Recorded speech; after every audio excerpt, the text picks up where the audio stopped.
पंडित जी और नाविक। आज गंगा पार होने के लिए कई लोग एक नौका में बैठे। धीरे धीरे नौका सवारियों के साथ सामने वाले किनारे की ओर बढ़ रही थी। एक पंडित जी भी उसमें सवार थे। पंडित जी ने नाविक से पूछा, क्या तुमने भूगोल पढ़ी है? भोला भाला नाविक बोला, भूगोल क्या है, इसका मुझे कुछ पता नहीं। पंडित जी पंडिताई का प्रदर्शन करते कहा, तुम्हारी पांव भर जिंदगी पानी में गई। फिर पंडित जी ने दूसरा प्रश्न किया, क्या इतिहास जानते हो?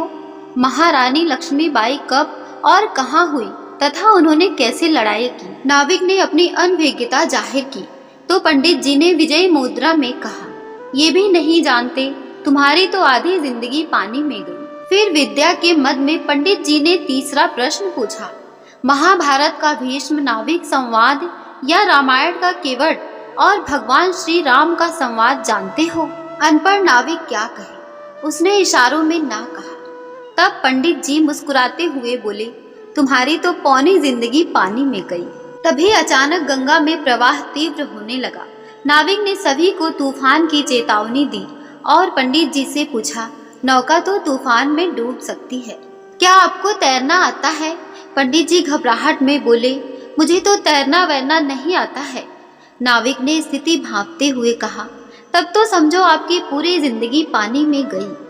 कुछ ही देर में नौका पलट गई और पंडित जी बह गए। दोस्तों, विद्यावाद विवाद के लिए नहीं है और ना ही दूसरों को नीचा दिखाने के लिए है, लेकिन कभी कभी ज्ञान के अभिमान में भी कुछ लोग इस बात को भूल जाते हैं और दूसरों का अपमान कर बैठते हैं।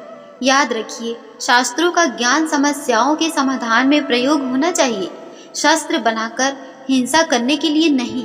कहा भी गया है, जो पेड़ फलों से लदा होता है उसकी डालियां झुक जाती हैं।